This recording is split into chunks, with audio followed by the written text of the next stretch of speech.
Okay, welcome everybody. I'll call the November 19th, 2024 meeting of the West Richland City Council to order at 6 p.m. And before we get started, I'll ask if Stephanie would please read the ground rules for a hybrid meeting and then call a roll. Thank you, Mr. Mayor. Tonight's meeting will be held in person with a virtual meeting component. If you are participating virtually, please make sure the name shown at the bottom of your video view is the name you would like the mayor to use.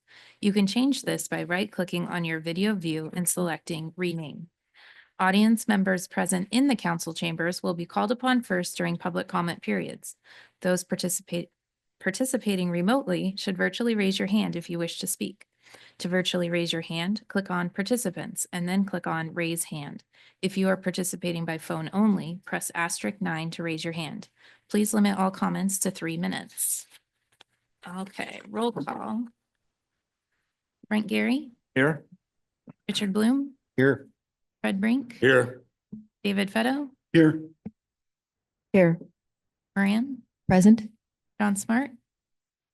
This appears to be virtual. John is here virtually. I see him muted, so we'll work on getting him unmuted, make sure he can hear us and that we can hear him. And Stoker. Here.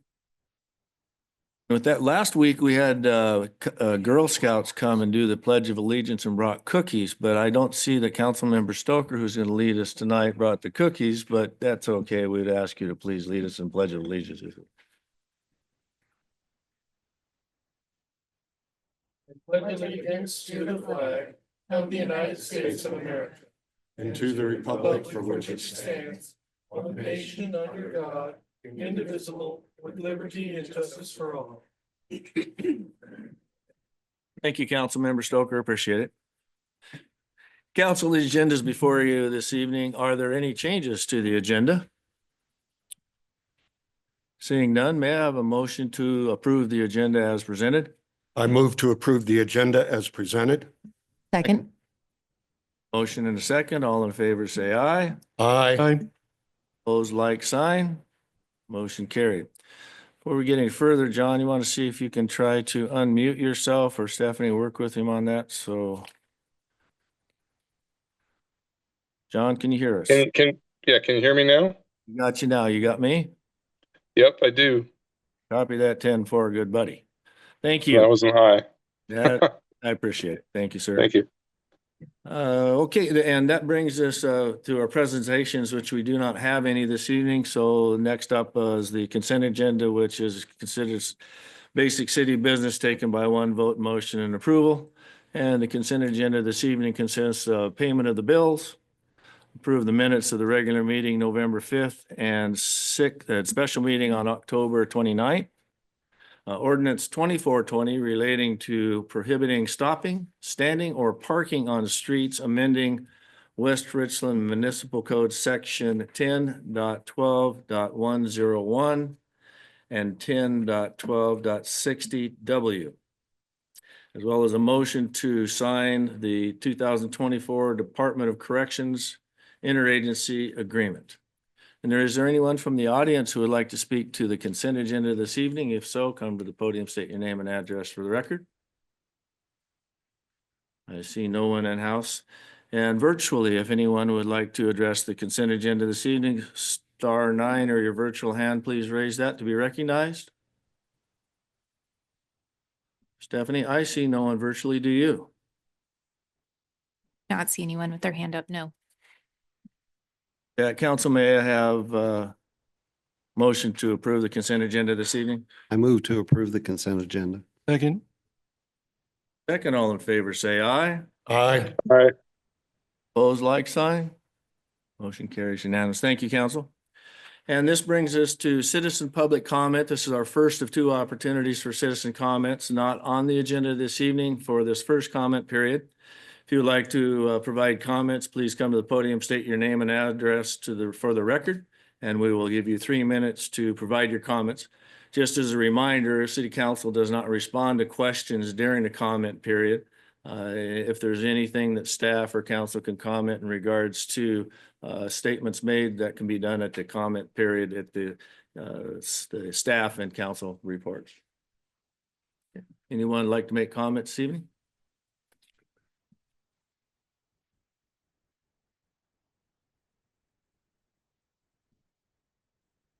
Chuck Shealy. I live at 65104 North 46th Avenue, just outside the city limits.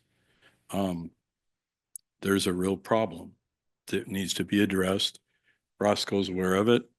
Eric's aware of it. There's a drainage that runs parallel with Van Giesen, goes through the golf course. The golf course has, while the city still owned it, filled in that drainage, put a culvert in. One of their employees crushed the end of it. It's created a mile long, 15 to 20 foot wide mosquito breeding pond. It's not a matter of if, it's a matter of when. We have West Nile in our county. Somebody's going to catch it, and the city has got to be hanging out a country mile, liability wise. Eric did some research. He told me that somebody on staff told him that the concrete wall has been there as long as he can remember. And that's not right. I grew up hunting on the golf course. There's been a concrete, basically a weir box put across the canal. So the water can be dammed up to irrigate the golf course. The culvert has never been repaired. It was just covered up. If you go down North 46th Avenue, you can see there's well, you can't see now. There's 2 3-foot culverts underneath the road. They're completely full of water. In the late 90s, there was 3 inches of water in one, and the other was about 6 inches taller. There was never water. In 2009, I had one of your junior engineers come out and take pictures of it during a flood. The water on the west side of 46th was 2 foot taller than the water on the east side. It's compounding is going to cause us real problems outside the city limits. But if we have any more floods, the last floods we had was in 2009. But it would be great if something could be done. That culvert fixed, the concrete wall taken out, so the water goes away and the mosquitoes go away. That's all. Thank you. Thank you. Anyone else in-house this evening? Seeing no one. Virtually, do we have anybody virtually who'd like to make comment to items not on the consent agenda this evening? Please raise your hand or *9 to be recognized by phone. And I see no one virtually. Stephanie, do you? Good. We're going to go ahead and move on to number 8, ordinances, resolutions, motions, and public hearings. Item 8A and B are a public hearing and an ordinance regarding the 2025 property tax levy. And with that, I'll ask Aaron Gwynn, our finance director, to present her staff reports this evening, then we'll open it up for the public hearing. Aaron? Thank you. Tonight's public hearing is to set the property tax for 2025. Ordinarily, we talk about 2 limits that affect the amount the city can levy. The first is the rate of taxation. The maximum levy rate for West Richland is $3.60, less the regular levy for Benton County District 4, Fire District 4.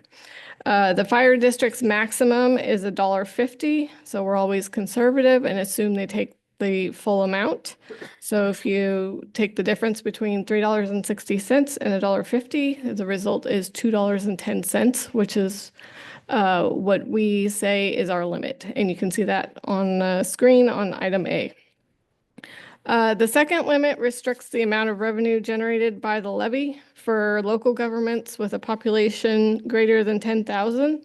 The regular property tax increase limit is the lesser of 1% and the implicit price deflator.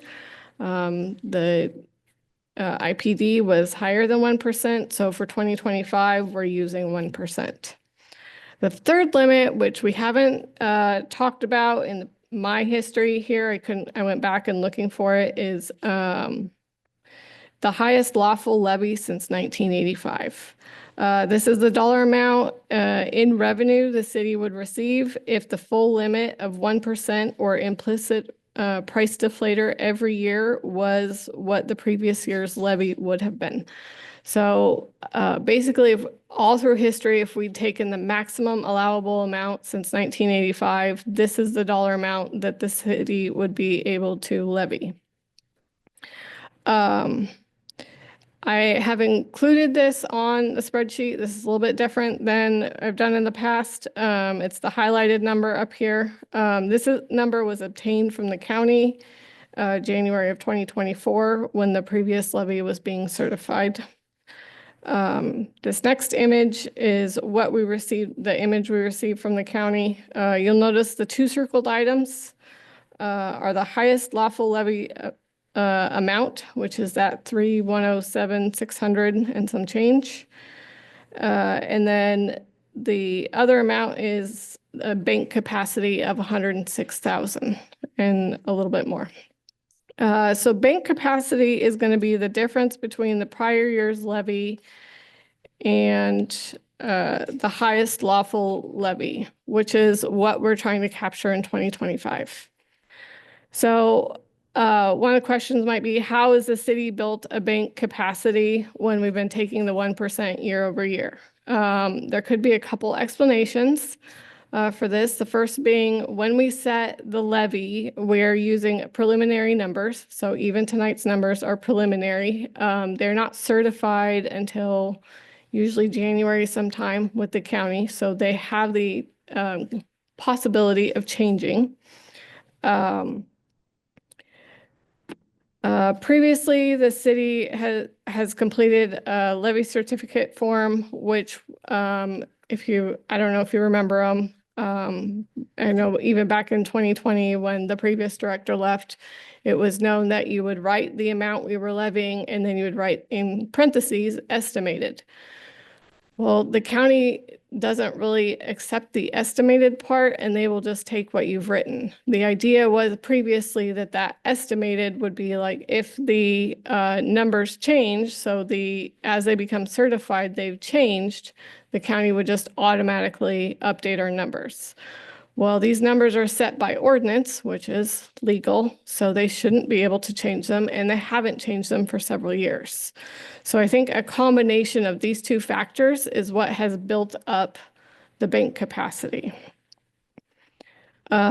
So this year, with trying to capture that, we're increasing a levy is 4.57%. And so what does this mean?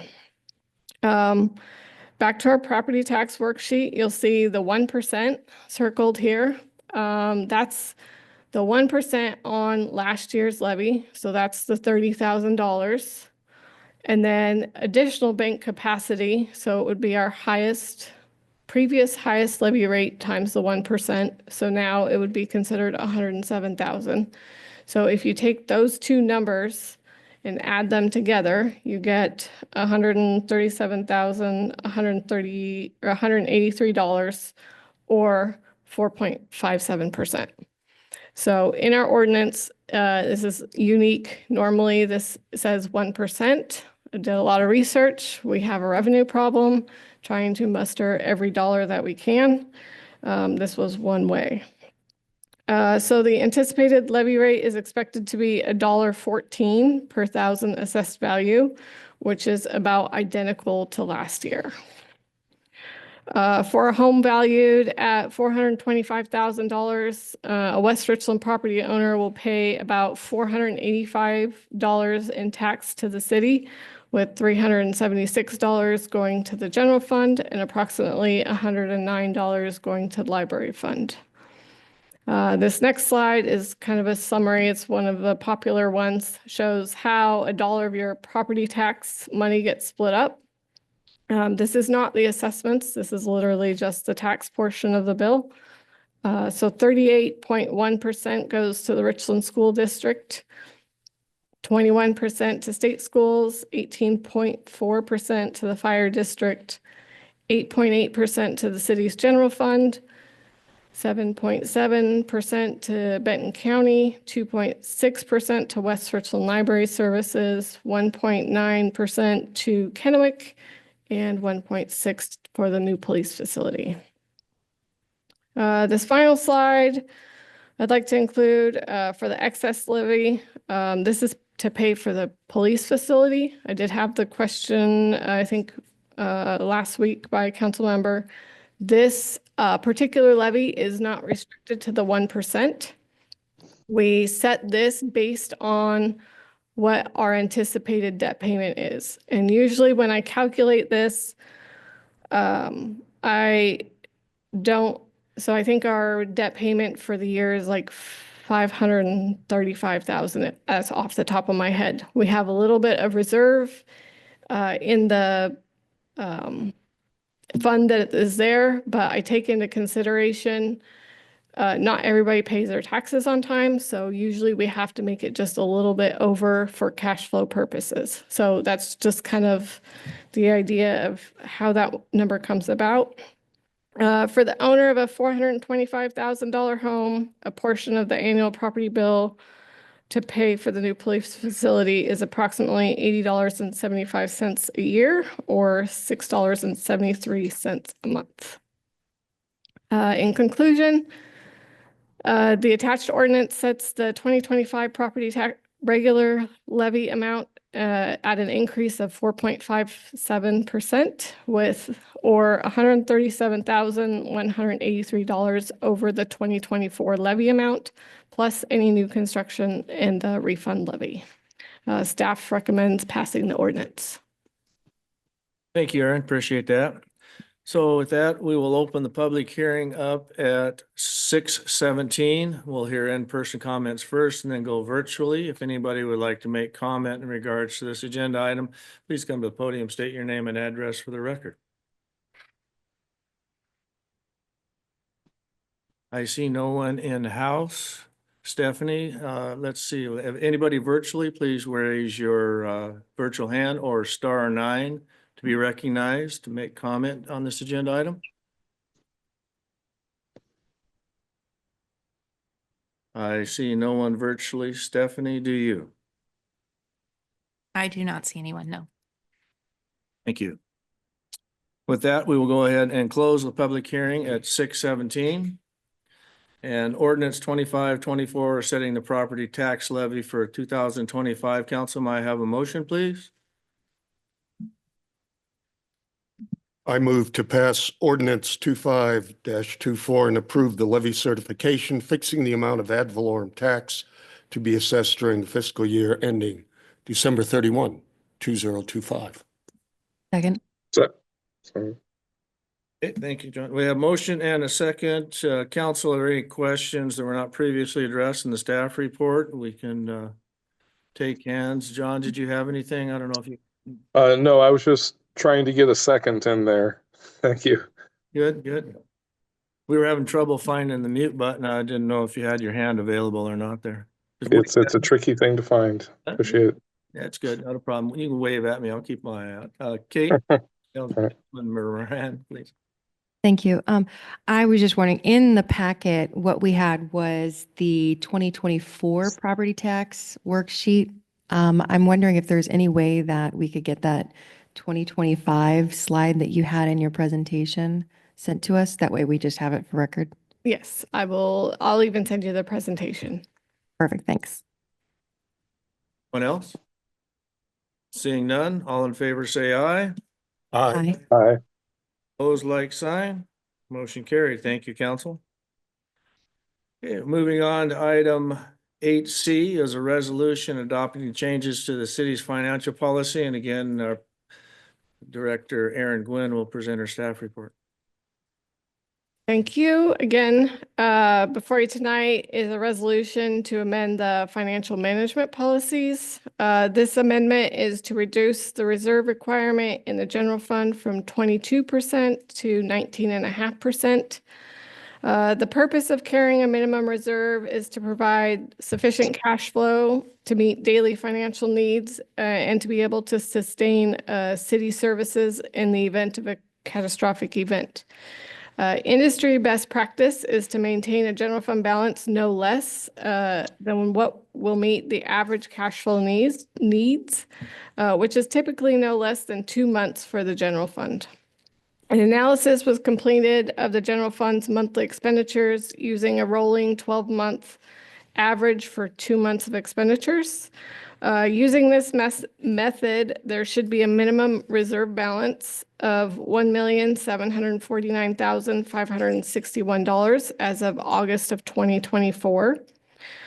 Using historical data and forecasting out to December of 2026, which is the end of our next biennium, the city would need a minimum of $1,815,018 in reserve for the general fund. In addition to the general fund, the street fund should also be considered due to the heavy reliance on general fund support. The same process of analysis was completed, resulting in a forecasted 2 months expense as of December 2026. The city would need approximately $159,457 in reserve. The total combined for both funds for 2 months operating expenditures for the general fund and street fund is forecasted to be $1,974,475 at the end of 2026. The total general fund revenues budgeted in the proposed budget for 2026 is just over $10,100,000. The result of the $1,974,475 divided by the 10.1 million is approximately 19.5%. This was reviewed by the Finance Committee on November 4th, and staff and committee members recommend passing the resolution before you. Thank you, Erin. Appreciate that. Is there anyone from the audience who'd like to comment to this agenda item this evening? If so, come to the podium, state your name and address for the record. I see no one in house. Anybody virtually would like to talk to this agenda item this evening, *9 by phone or raise your virtual hand to be recognized. I see no one virtually. Stephanie, do you? Okay. Thank you. Council, may I have a motion, please? I move to pass resolution 65-24, amending the financial management policies for the city of West Richland. Second. Motion and a second. Are there any questions of Erin that weren't previously addressed in the staff reports? Councilmember Moran?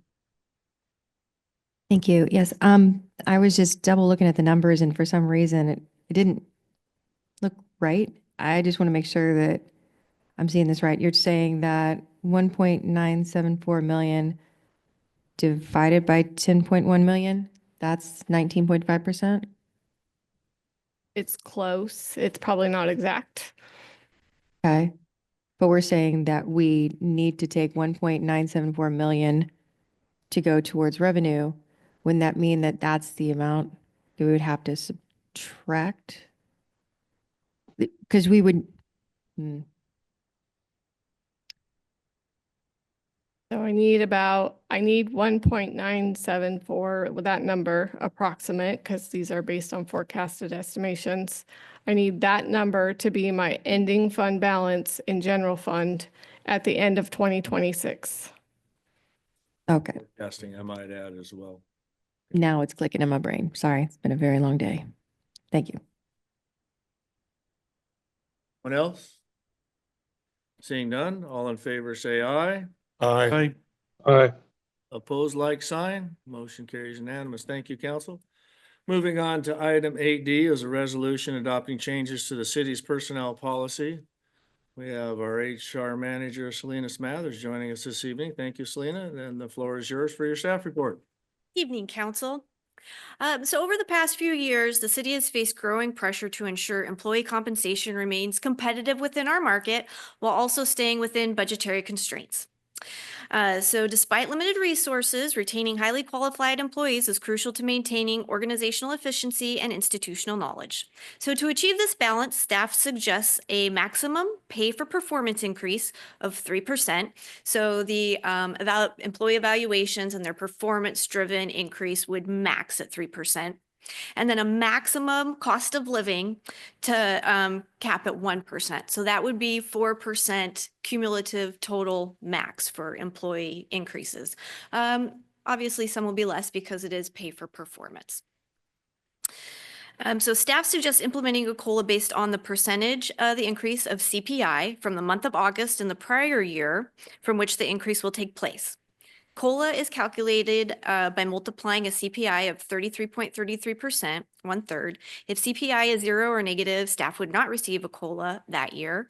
And again, COLA is capped at 1%. Any questions? We'll move on to any comments from the audience and this staff report, or excuse me, this item on the agenda, and then we'll come back to you for any comments or questions from the council. So if there's anyone in-house who would like to make comment to this agenda item, please come to the podium and state your name and address for the record. I see Selena's not yielding the podium, nor is anybody requesting that be yielded. So with that, we will go ahead and ask if there's anybody virtually to raise your hand, virtual hand, or *9 to be recognized and address this agenda item. Stephanie, I see no one virtually. Do you? I do not see anyone with their hand up, no. Council, may I have a motion, please? Move to approve resolution 6624, updating the West Richland Personnel Policy Appendix 1, total compensation principle and performance pay plan. I have a motion and a second from Council Member Stoker. Is there any comments or questions that haven't been addressed in the staff report of council? Council Member Stoker? So just for citizens' benefit and everything. So the previous max under merit was 4%. So to me, this one's much more palatable than the last time we voted on a similar situation where you could get well over 4% compensation. So I'm more agreeable to this one now since we're basically just matching what the max was in the prior plan. So I thank you for that. Especially addressing any concerns that I had in the previous vote we had a couple of years ago. So thank you. You. None. John, I saw your hand up earlier. Did Yeah, I had my hand up, but Councilmember Stoker just reviewed what I was going to ask. So I'm good. That one. Thank you, council members. Yeah. Appreciate it. So all in favor, say aye. Aye. Opposed, like sign. Motion carries unanimous. Thank you. Thank you. Selena. Go home and feed the puppy dog. Thanks for joining us. Appreciate that. Council, we're going to go ahead and move on to item 8E and 8F for a public hearing and ordinance adopting the 2025-2026 biennial budget. And again, our finance director, Erin Gwynn, will present her staff report this evening. Erin? All right, thank you again. So tonight's public hearing is the second of two for the 25-26 biennial budget. The 25-26 proposed biennial budget is a collaborative effort that began early spring with the establishment of the strategic focus areas. Departments spent the spring of this year preparing detailed budget requests, which was submitted to the finance department early July and were compiled into the 25-26 requested budget.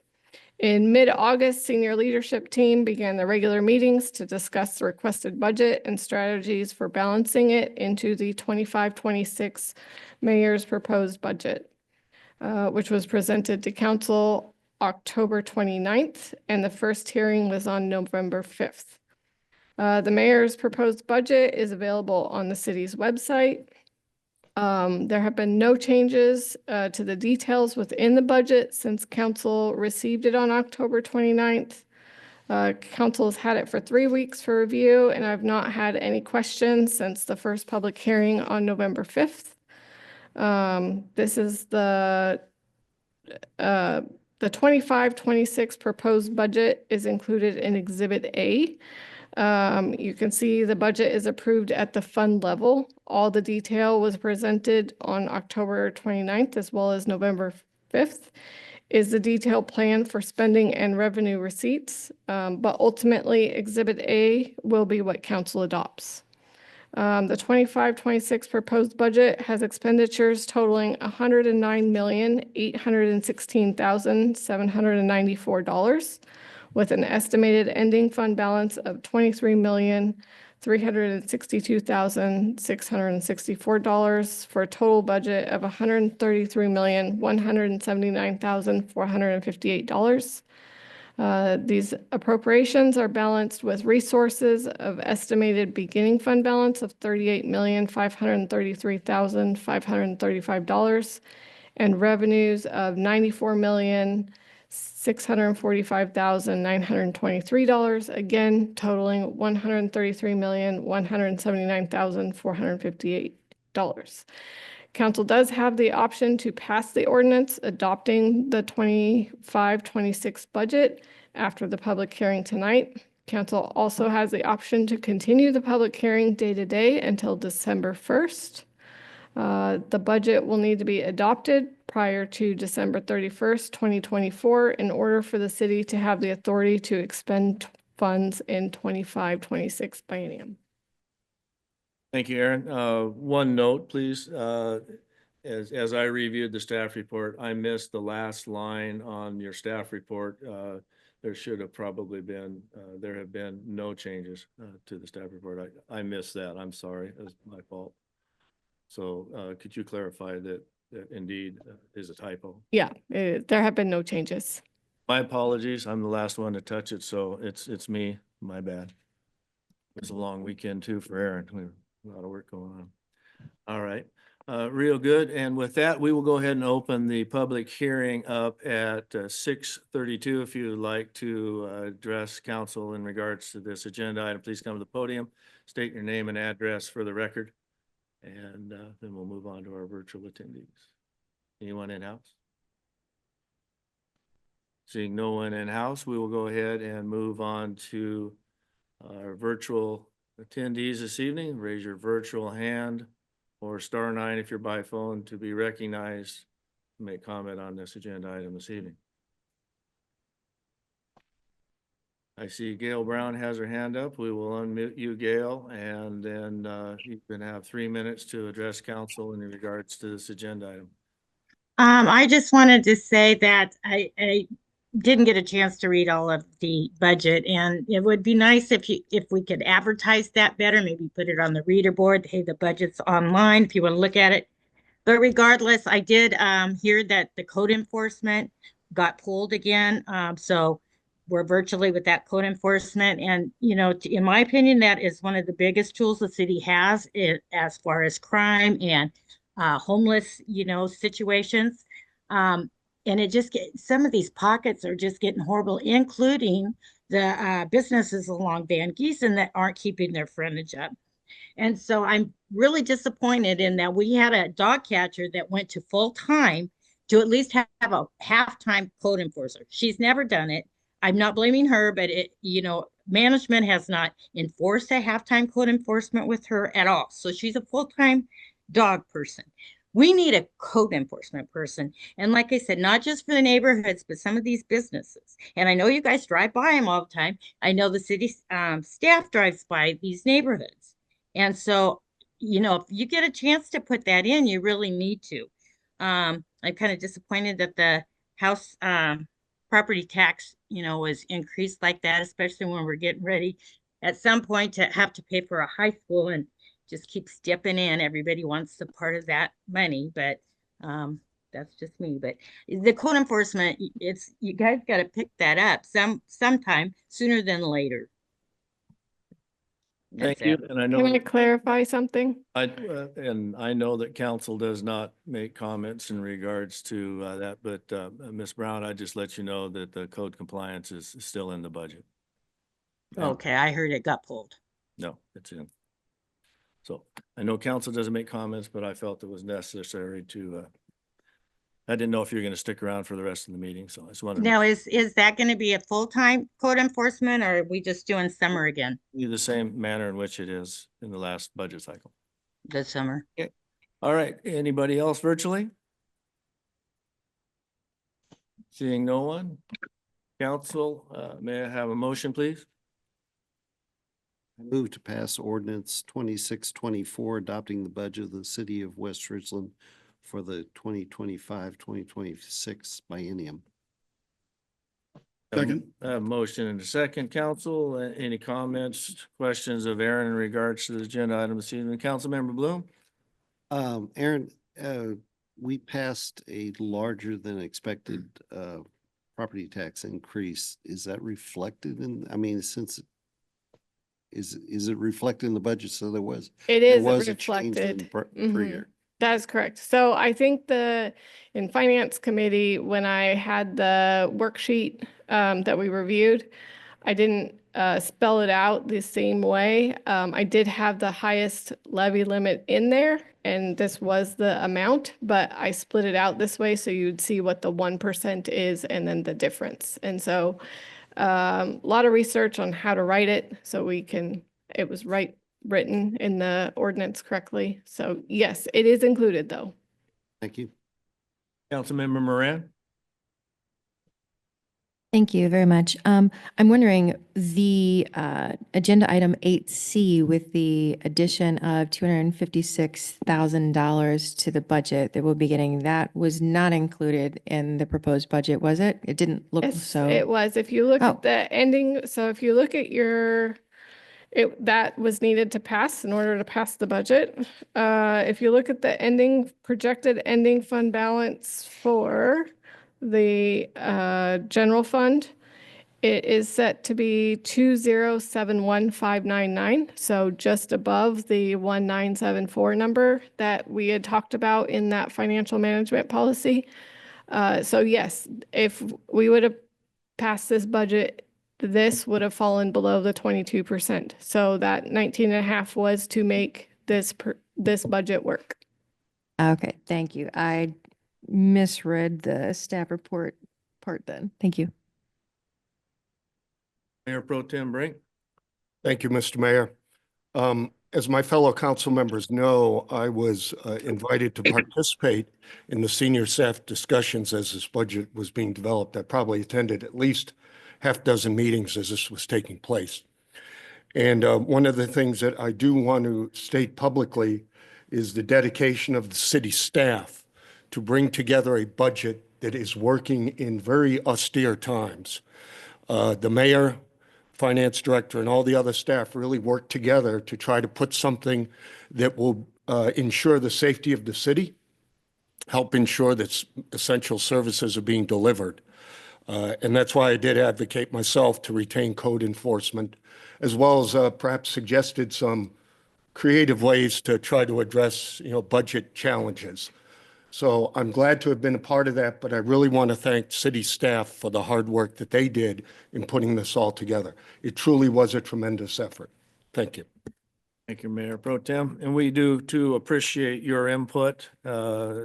Having a peer of the council involved in these conversations, we felt was very helpful for us as well to get a view of the individual that is elected by the people to oversee the financial stability of the city. So thank you for your time. I appreciate that.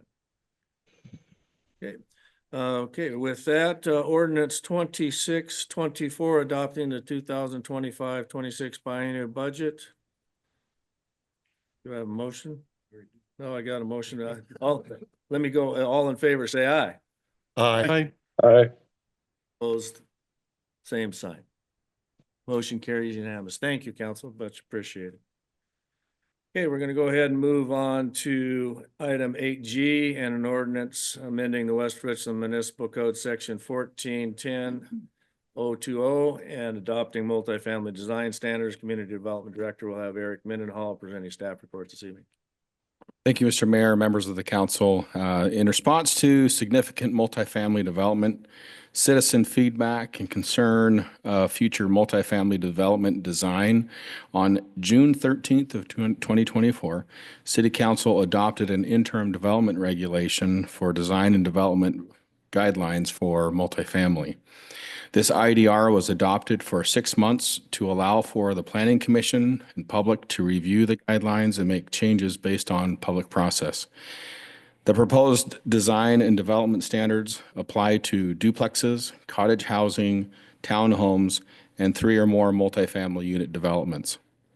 Staff reached out to known builders with multifamily development in the city. We received feedback from most of them and incorporated most of their suggestions into the revised standards. The Planning Commission had significant review and input in the proposed regulations at their August 8th, September 12th, October 10th, and 24th meetings. They held a public hearing on November 14th and unanimously recommended approval of the proposed text amendment. The CD subcommittee, which consists of council members Smart, Brink, and Fetto, met on November 12th and recommended council do pass the proposed text amendment. I did not receive any council questions or comments prior to the council meeting, nor did I receive any public comments or questions prior to the council meeting this evening. Therefore, staff recommends with the Planning Commission and the CD subcommittee that the council approve the proposed text amendment as presented. Thank you, Eric. Is there anyone from the audience who'd like to comment on this agenda item this evening? I see no one in house. Anybody virtually, please raise your virtual hand or *9 to be recognized to comment on this agenda item. I see no one virtually. Stephanie, do you? I do not see anyone, no. Council, may I have a motion, please? I move to adopt ordinance 2724, adopting the proposed development regulations, establishing design standards for multifamily development and amending the West Richland Municipal Code. Second. Second, council questions of Eric in regards to this agenda item. Seeing Councilmember Bloom. As with the previous design standards, I'm opposed to these design standards. Looking over the design standards, I estimate that this will add about $5,000 to each and every unit. These units, multifamily units, are intended to be economically viable. Items such as putting windows on garages that just to be facades, and some of the other issues relative to hiding utilities and things of that nature, which can become very complicated for some of the developments, I find just onerous for what we're trying to do of providing economically viable housing. And so I will vote in opposition, as I did for the design standards for commercial. So thank you. Councilmember Stoker.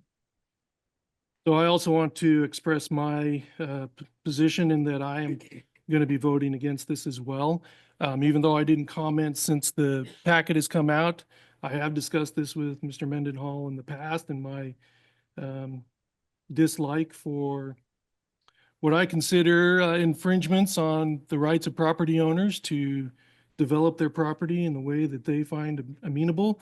I'm in agreement with with Councilmember Bloom. In the past, there have been members of this council who have derided the fact that we have limited to no low-income housing options, and I just think this prices people out of being able to have viable housing options in our community. So I too am going to be against this. Councilmember Moran. Thank you very much. I think that it is worthwhile pointing out that Mr. Mendenhall had actually spoke with developers, and I would hope that they would also be aware of the need for low-income housing and whatnot. So with their input, which it doesn't seem like there was very many changes. I noticed that the section on landscaping was gone and a few other minor things, but overall it seemed like they were, well, a hit with them. Is that what you understand from the developers as well? Actually, one of the developers is on my planning commission. So it was great to have him on the planning commission. We got a lot of good feedback from him as far as what the the extraordinary cost would be. That's why the landscaping came out. So there was some good feedback that we received from those developers as well as the other developers that are looking to build in the community. Thank you.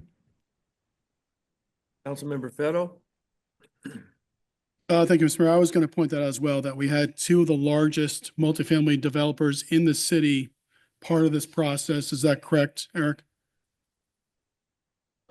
I don't know who the largest are, but we did have some pretty significant multifamily developers in the community. One who's got a project going on just north of Yokes, looked at it quite extensively, as well as the one that received the complaint from Mr. Alexander on the design. So, Yeah, and I would say both of those guys, both of those organizations, one has built the West Haven Estates over on Bombing Range and is now doing the one behind Yokes. Anyway, my point is that developers were part of this. We've had real estate agents that have been a part of this process. It's important, yes, that we provide a solution for our lower income needs. At the same time, we need to maintain the look of the city and what we are going to give to our children in years to come so that we don't have what's happening now without any regulation. We've seen what's going on down in Paradise. I think this is good for the city.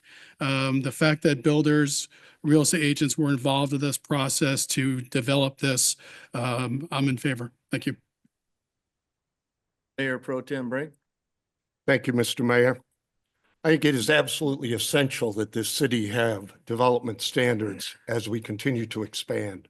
Rather than embrace unbridled urban sprawl with a random design of houses, I think it is good that we have affordable housing because the added prices are not that significant. And the builders are the ones that are having these design standards imposed upon them, not the property owners. So these design standards are focused on building a community that is welcoming, building a community that is aesthetically pleasing, and building a community that I would like to live in. So I think it's important that we keep that in mind, that these standards have been embraced by the Planning Commission, which has a wide range of individuals, including mortgage lenders, a mortgage lender on the Planning Commission. And it is important that our city adopt standards that really reflect the values that our city stands for.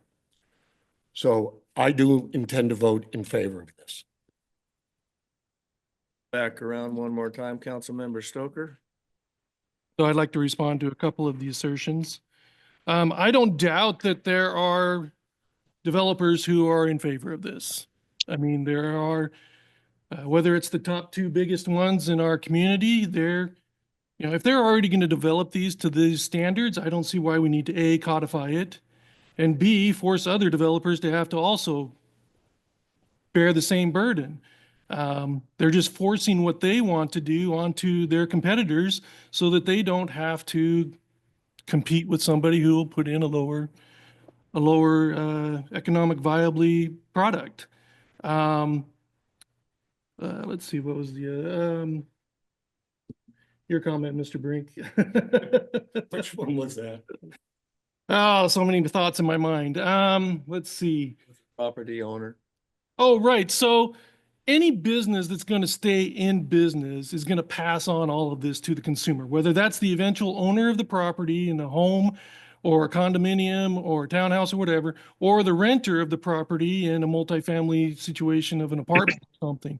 It all comes in the form of rent. It's the same as taxes. Businesses don't pay taxes, consumers do. And in this case, the consumer, the renter or the homeowner, the eventual owner is going to pay for this. They are not going to eat this as a developer. Councilmember Bloom? And I have talked to many a developer, and West Richland is the least friendly developer city. And I look at what staff time we are going to invest in this that will, again, tax the resources of the city. I don't believe that the details are in the development plan. They become somewhat arbitrary. in the sense that it's, well, it's opinion. This is like we are becoming a homeowners association. The city should not be a homeowners association. Thank you. Councilmember Moran. Thank you. I would just say in response to some of the comments that, well, first, I do hear what you're saying, but I'm not entirely certain that changing the design standards is going to raise the prices of housing to the point where we won't be competitive with other cities, because these developers still want to sell their housing that they have. So I don't think that they're going to want to go above what people are able to pay for housing. That would make no sense. So I think that, especially when we look at if we have absolutely minimal or no design standards, it's kind of like where you almost encourage minimal. The way that I think of it the best is, I can't remember the movie name, but the amount of flair. How much flair do you have? Well, if the minimum flair is 7, then in order to save money, the builder is likely only going to use 7 pieces of flair. But if you say no, the pieces of flair necessary in order to keep our community the way that we would like it to look need to be 10 or 12, then they'll have it at 10 or 12, but they're still not going to want to price the people out of housing. So I think that we can raise our standards without making it untenable for people to have affordable housing. I don't think it's out of the realm of possibility at all. And in fact, it would be better for the community because it would be something that's more walkable, something that seems more safe and probably is more safe. Mr. Mendenhall has looked at a variety of different studies regarding planning since he is the community development director. So I'm going to not even just assume, I know that he is far more knowledgeable about these things than at least I am. So in the end, I would like to say kudos to you and your staff, Mr. Mendenhall. Kudos to the Planning Commission, because this is a lot of work, but I really think that it is worthwhile so that our community is the best that it can be moving forward to future generations. Thank you. Thank you. Mayor Pro Tem Bring. And just as my second comment, I'll point out that myself and the other 2 members of the Community Development Subcommittee did vote in favor of this. And one of the reasons is simply our comprehensive plan in the city says that we will create a well-designed, healthy, and aesthetically pleasing city. These design standards help focus attention on the fact that our city will remain and should remain aesthetically pleasing. And these are really just guidelines to help clarify for builders what our expectations are. So once again, I vote in favor of this because that's the type of city that I would like to live in. And I think that's the best focus for our city in the future. Councilmember Smart, you have the floor. Thank you. So I just feel like I owe a little bit of an explanation for why I became in favor of passing these standards. And I'm sort of breaking with Councilmember Bloom and Stoker. I've expressed those type of concerns in the past, and I still have those concerns. But in our conversation, I was, reading through these standards. My concern was how much are we adding? What sort of burden? What sort of financial burden are we adding to a developer? And I think I asked a question which was difficult for Mr. Mendenhall to answer, and I don't think anybody could without some real research. But we took a very basically built multifamily construction, and the question was, what would it have taken to comply with these standards, and what would the additional cost have been? Would it be 20% additional cost? Would it be 2%? And I don't think we came up with an answer, but that was the focus of my concern. And when looking through the standards, I think that there were two things that came to light. One is that there are gray zones in these standards, and some judgment calls to be made. But I think that it sounded to me like we would be on the lower end of burden in this case. So, maybe it would be 2 or 5%, something like that. Of course, you could go overboard and perhaps make the design standards could add 20% if you really went on the high end of the range of design that would satisfy the standards. But if you go on the low end, like anything else, you could probably do it fairly economically. So there were things like roof lines, not having one continuous roof line, gable roof with no breaks over the course of, a couple 100 feet perhaps of multifamily housing. And, so I commented during our meeting in the subcommittee that when I designed my house, I had an option to have a gable roof line that went all the way across the top. And looking at it, I thought that looks really bad. And I broke it up. I just shifted one half of the house by a foot.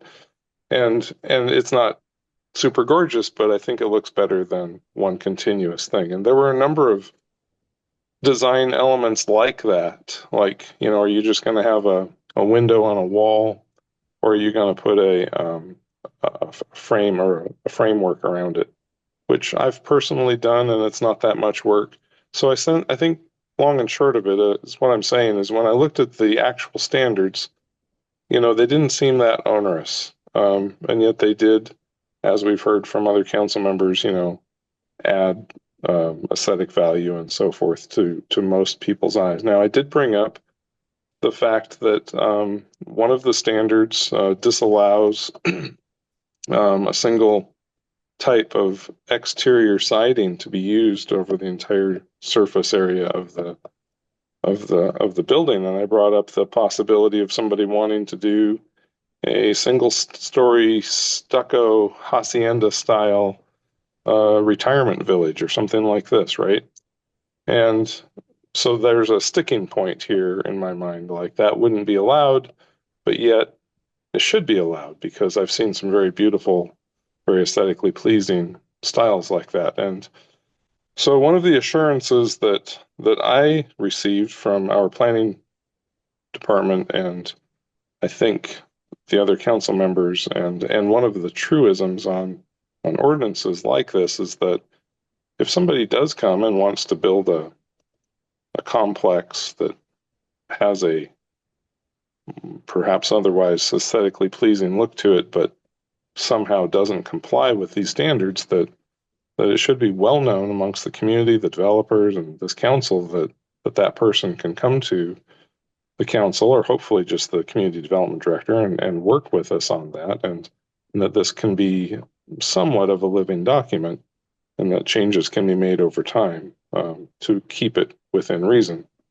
And I think I'm almost certain that will happen because at some point somebody's going to come up with a good idea that's not covered in these standards, and we should be flexible enough to adopt that and conform to it as needed. But I have to side with, I think that these particular standards make sense, and so I will vote for them. I do agree fundamentally with the arguments that Councilmember Stoker and Bloom have made, but I think that it's not really an issue of give and take here. It's just an issue that when you look at them in detail, that there's nothing too extreme about this particular set of standards. So I did voice my concern that we now have business standards, architectural standards, and so forth, design standards. Now we've done multifamily. I would be very remiss to encroach on single-family privately held residences or design standards there, because then I think that we truly would be in a homeowners association type of a venue. Very resistant to that idea. So I got interesting looks from the rest of the subcommittee, but it would take a lot of convincing to apply standards like this to privately held homes. So those are my comments. I will be voting in favor of this. I think it's reasonable. Thank you. Thank you, Councilmember Smart. With that, all in favor, say aye. Aye. And opposed, like sign. Aye. Motion carried. Thank you. 5-2.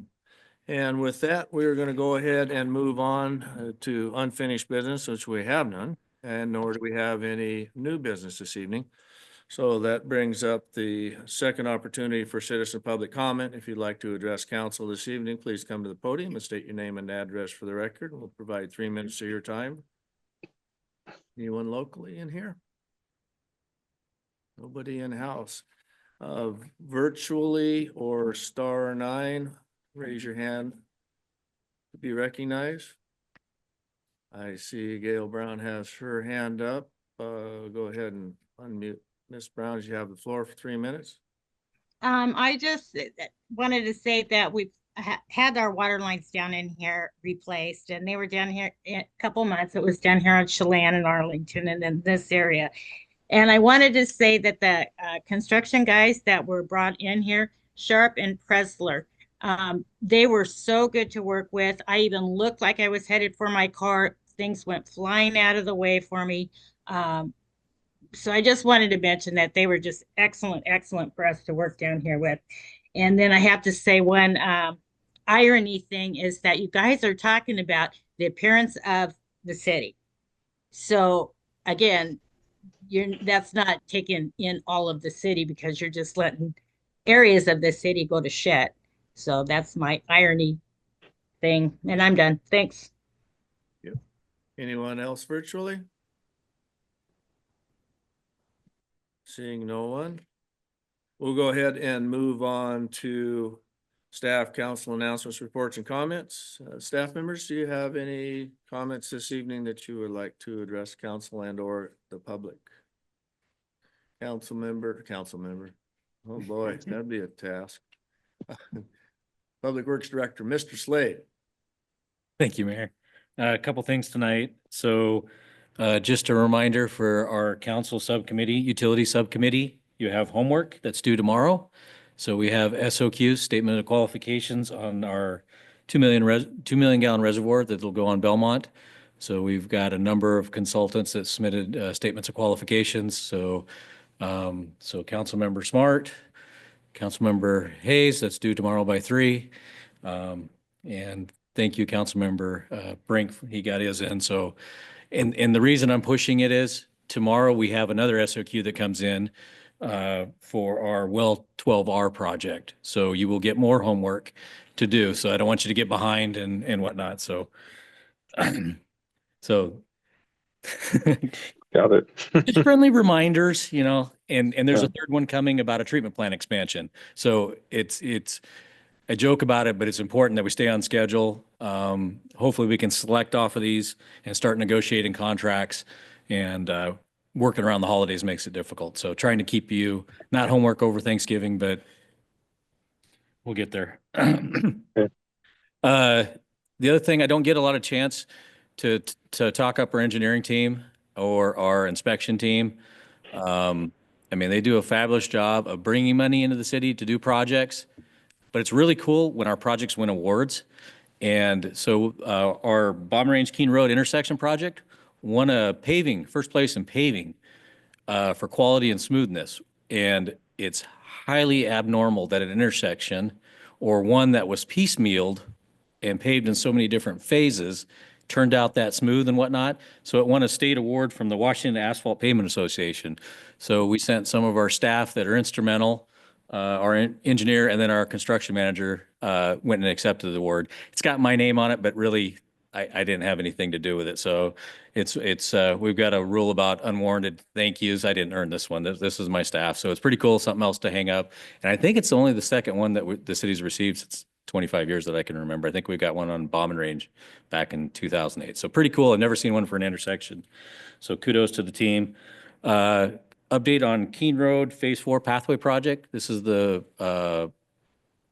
project that extends the pathway from Belmont all the way down to Van Giesen. We had previously obtained a federal grant for that, and so we opened bids today. 10 bids, 10 bidders that we received. Fabulous bids. So now these bids go to DOT local programs because there's federal money. They have DBE stuff that they have to make sure there was good faith effort or they met that. Once we get the clearance, we're hoping to award at the next council meeting on December 3rd. And if the weather holds out, they may get started, but chances are it'll probably be a springtime start. And definitely by end of summer, that pathway will connect. So our neighbors that live over in the heights of Red Mountain that already have a pathway, this will make that connection. And when we start the Van Giesen project, the Red Mountain, that'll connect to that pathway system. So all those residents will be connected back to the regional pathway system through Keene Road that they can go all the way to the Snake River, or they can go all the way up to the Port of Benton if they wanted to. So look for that, more information on that, but good news on the bid opening. And then we've had a few people come to council over the last few months, youth fishing and boating. So I'm happy to say that I've got through the process of meeting with city attorney, our insurance, the mayor, Eric, police chief, and I've got input. So we now have a draft ordinance. So I'll be meeting, working with Eric to set up a meeting with our council park subcommittee to review those changes in that, and then go through park board and come back to council. So depending on how that schedule works, the goal is to have that enacted. So March of next year, when I think fishing starts, we can allow youth fishing. And by youth fishing, it's 14 years and under. We'll be allowed to bank fish and with some conditions, adult supervision, some other little stuff. And then also non-motorized boat use of those ponds, as long as they wear life jackets and have adult supervision. So it took a little while. Like I said, work through all the issues, liability and all of those things, but I think we've got a very good compromise. And so we'll take it through the process. And so if you're getting contacted by those citizens out there, just let them know it's in the works. We haven't forgotten, and it's just taken a little while to get through all the issues. So look forward to that coming forward soon. And either Eric or Roscoe, could you talk to Mr. Shealy's comments this evening and enlighten council a little bit, if you could, please, without getting too deep in the weeds? I understand it's something that's been ongoing for years and years and years. So we'll go ahead and ask Eric to make mention of that. My comments will be brief. He has threatened a lawsuit. So discussing this issue with our council, it is a civil matter, not a city matter. Good. I just wanted to make sure that that was clear. So thank you. I appreciate that. And with that, Aaron? As you guys have heard me mention before, we are on our third audit for the year. So we are going through our accountability audit. We're wrapping it up. You guys should have received an email from our auditor today, earlier, inviting you to our exit conference, which will be Friday at 11:30. If you're interested in attending, just let me know. One quick comment, Roscoe, and the fishing, you know, as the fishing pressure will, I'm sure, pick up once everything's all okie dokie and everybody's excited about getting on the water. So we did come up with, maybe, I don't know if we could put it on the sign, or it's BYOF, bring your own fish. So, but yeah, it's good that we'll be able to get that in place and going for the upcoming season, so these kids can get back out on there and enjoy themselves. So thank you, Roscoe. Jessica, thank you for working with us, and WCIA and the chief. Certainly a collaborative effort to make sure that it's a successful ordinance that we put into place. So thank you. I appreciate that. Okay, we'll move on to council comments. We have Councilmember Bloom. Well, hopefully this won't be derogatory, but to the city, but being on the mosquito control board for so many years, most of that water backup is a beaver dam. And actually mosquito control has removed the beaver dam a couple of times, but we got in trouble from removing beaver dams, so they're not removing them anymore. But the Yakima Basin Fish and Wildlife Recovery Board is working on a beaver plan. And actually, I believe the Yakima Nation will actually come and gather up beaver to bring up to live on the mountain. So I'm trying to, we'll get more information on beaver management, but beaver dams across the river in Richland Park are really a pain. And all we can do is break them a little bit. The good and bad news, I would say it's good news from a standpoint. Transit hit a new record. We had, in the month of October, we had 300,000 boardings. Wow. Wow. The bad news is, I think people are hurting. People are really hurting. And so, transit is, one of the better things. The new transit, transfer station at Queensgate is open and the routes have changed. And so, we've actually, the time for travel has improved. And so, check it out. We just approved an extended contract for the Connect service, which is a VIA. And most people don't know about VIA, but it's the first mile, last mile. And it's available. It is ADA compliant, which means you could come in and actually get picked up if you're in a wheelchair. So, it's something that, we have to, it's a shared ride type of program, but, we're trying to work on that. But anyway, 300,000, that's the population of the Tri-Cities. So, thank you. Thank you, Councilmember Bloom. We'll move to Councilmember Stoker this evening. Yes, thank you, Mr. Mayor. So I just wanted to say I had a thoroughly enjoyable time with the Veterans Day Parade. I've always enjoyed that. Had a little more significance with me. My son is getting ready to leave the Air Force, so kind of put things into greater perspective. And I just wanted to thank our veterans again. I know there are quite a number of them in this room, several of them up here on the dais and in our visitors, our guests, and man, I can't talk tonight. And with our staff.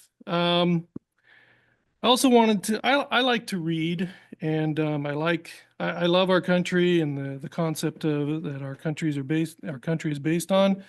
One of my favorite things that I've read is from The Law by Frederick Bastiat. And in his preface for that book, he wrote, "Government is the great fiction through which everybody endeavors to live at the expense of everybody else." And the expense doesn't necessarily have to be monetarily. And so I'd just like to bring that up and hopefully help others reflect upon what that means. Thank you. Thank you, Councilmember Stoker. Councilmember Moran. Thank you very much. First, I didn't know if Chief Grego wanted to talk at all about the good things that animal control is doing regarding the cat population or not. And I didn't want to step on his toes if he did. Yeah, so if you want me to elaborate on that, Mayor, I can do that. Absolutely. Okay, You so can touch on that as well as ACO, code compliance, thing of those natures, so. yeah, so code compliance is actually just she's been assigned numerous locations in the city that we've identified as being issues. And so she continues working on that all the time. I keep up with the commander on it. I think some of the things that maybe Gail Brown was referring to earlier about the Van Giesen, one of them is the RV place down there. They've been working on that. The eviction happened on that already. The owner, I believe, is out of country at this point, but will be back in December. So when the owner gets back, he plans on making sure that they continue following up with her to clean up the location. Yeah, so Control the Cats mission from Animal Control was the feral cats that are out there and spay and neutered. She had asked the public for donations. She received around $850 of donations to help out with that program. It's going really well in areas that they've identified as being issues with cats. So yeah, it's going really well. They're working as a team. Obviously, Animal Control is taking care of Animal Control, but code compliance is working together on these issues. So yeah, I hope that answers your question. Yes, thank you very much. I know that that's something that's been in the works for a while, so I'm really glad to see, the fruits of her labor, of the department's labor, is finally coming to fruition. Couldn't think of a better word. But yes, also, I would like to echo Councilmember Stoker about the Veterans Day Parade. It was fantastic as always. Kudos to the crowd control. Kudos to the planning of that. It was a really well done event. And thankfully, it wasn't as cold as I thought it might be. I also wanted to mention that this past Friday was the November Benton Franklin Council of Governments meeting. And if anyone has not heard Aaron Brock with the Council of Government talk about his presentation regarding the bridges, they really should check it out. The presentation, you can watch the last meeting online, and you can also see the presentation on the website. I strongly recommend. I learned a lot of really good stuff about the bridges in our area, the history about it. It's really cool stuff. Coming up, there is actually currently going on is the SEDS SWAT. And let me go back so that I can tell you what all those letters mean.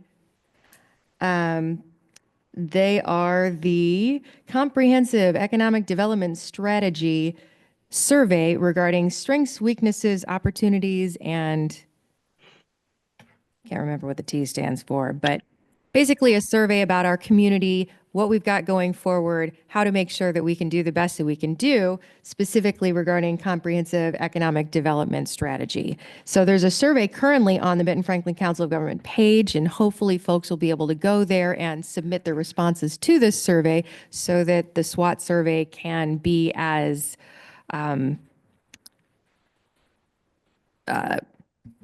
threats. That's what the T stands for. Thank you. Hoping that's what you're saying and not something else. Just kidding, Chief. Ooh. Thank you. Yes, threats is what the T stands for in SWAT. But yeah, I would love to see a lot of folks participate in that survey so that it can have as many responses as possible so that we can definitely capture as much as we can. Other than that, next month we've got our voting coming up for the Council of Government Executive Board. Haven't decided whether I want to continue to stay on as the Executive Board, but definitely want to stay on the Council of Governments. So yeah, that's all I got. And also happy Thanksgiving to folks next week. Thank you, Councilmember Moran. Councilmember Hayes? Thank you, Mayor. I also want to give the West Richland Chamber and the great job they did putting the parade on. This was the 25th year, and the attendance was amazing. The amount of people that came out, all the veterans that came. It's always such a huge honor to them to be recognized. So I think it turned out beautiful, and I know there's always a lot of hard work that goes into that. So David, if you'll thank the rest of the chamber, everybody jumped in and did a great job. So, and then I just want to do a shout out that we're still moving forward with the Veterans Cemetery project. And we should have some answers by the first of the year at the latest on a location. We're sure hoping that they can pull it off by the first of the year. So we'll see. And thank you to Eric. I know he'll be working with Olympia on some stuff. And so it's just exciting to see, and the excitement from everybody, all the veterans, that this is really going to come true in this area. So thank you. Thank you, Councilmember Hayes. Mayor Pro Tem Brink? Thank you, Mayor Gary. Just two things, just for the benefit of our citizens. Last week, I attended the National League of Cities Annual City Summit, which was held in Tampa, Florida. It was nice weather there. But we being about 4,000 municipal officials, met and discussed issues and challenges that we're all facing. Of course, I want to mention the city did not pay for my travel. As the AWC's vice president, I went as a representative, not just of the Association of Washington Cities, but also of our community here. And the other thing that I will mention is tomorrow I will be participating in the Federal Legislative Priorities Committee meeting that the Association of Washington Cities is having. Every year they establish a legislative priority for federal matters, just as we do for city legislative priorities. Some of the top issues that we're looking at this year to advocate for on the federal level are, of course, maintaining local decision-making authority, that the best decisions are made at the local level, public safety investments, investments for our police and fire and other public safety entities, and also ensuring sufficient shared resources to maintain and enhance local infrastructure, water, sewer, roads, and so forth. So I'm proud to be part of that committee as well. And it doesn't matter whether there is a Republican or Democratic House and presidency, because these issues are non-political issues. AWC focuses on being nonpartisan, and there's absolutely no change in our priorities just because there's a change in the administration. So I wanted to pass that on. That's all I have, Mr. Mayor. Mayor Pro Tem Brink, much appreciated. And tomorrow we have, this is a reminder, we have the State of the Cities tomorrow at 11:30 at the Pasco Red Lion. The State of the Cities is where Richland, Pasco, Kennewick, West Richland present what's been going on in their city for the year. And this year, I got together with City Manager Richland, John Amundson, and asked if they could assist us in putting together a video presentation. When you have 4 people stand up and talk to a PowerPoint, it's PowerPoint by death for about 300 people. So we wanted to try to make sure that people weren't falling asleep in their salad. So he was gracious enough to do that. It was a short turnaround that I put the task on to the staff to put together and participate in this. And I want to special thanks to all the city staff, Stephanie, Roscoe, Chief, his staff. They flew their drone for a lot of the footages. Eric, he thank you for what you've done in regards to that. But one of the biggest reasons that I wanted to make sure that it was the staff that talked to the city and what they do. It's not just only your senior staff that you see here. It's all the worker bees from the janitor clear up to the executive directors. I mean, you've got a city with 85 employees, and a like-sized city, the city of West Richland, in population probably would have 150 to 200 employees. And what these people do with the little resources and manpower they have is absolutely phenomenal. And so that's what I really want to highlight in this, capture this in this video. It's not about the mayor standing up and going through a PowerPoint. It's about the team as a whole, because it is that teamwork that makes the dream work. And these guys really bust their backside to make it happen. So thank you very much for everything that you did. Stephanie, I know it was a short window that I put on you. Thank you so much for taking care of that. So the convention, or the State of the Cities, 11:30 at the Red Lion Inn in Pasco. Great venue, and we'll hope it's not usually mystery meat, but it never can, it's always that possibility for lunch. So we'll see. But I would like everybody to come and participate in that. And besides John, a special shout out to Holly and her team in Richland at the City View, because they really do a phenomenal job. And you can ask Eric after the presentation, and Roscoe, how many takes it takes to put a video together. Yeah, Especially with those two. I don't have a career in voiceover. Let's just put it that way. It is those guys that make it look good. Yeah. So they can make a good bloopers thing if they wanted to. It'd probably be It was, and during COVID, we did an awful lot. The City View of City of West or City of Richland did all of a lot of filming for State of the Cities. And it was kind of funny because you were talking about, you know, how many times you go through, you got your teleprompter, you're reading it, you mess up one word, you got to start over again, you get frustrated. And Holly, she got a kick out of me. She says, "Can I take a side view? I'm standing in the podium. I've got my Docker shorts on and my flip flops and my suit jacket and tie." So, you know, there is all kinds of things that can be done and a fun side of things, but looking forward to tomorrow and invite everybody to participate. So I believe we've got a couple tables there as well. All right. With that, we will go ahead and adjourn our meeting at, let's go 7:25. Thank you for everybody's participation virtually as well as in-house tonight. John, safe travels wherever you might be. Take care. Thank you, sir. For your input. We appreciate you.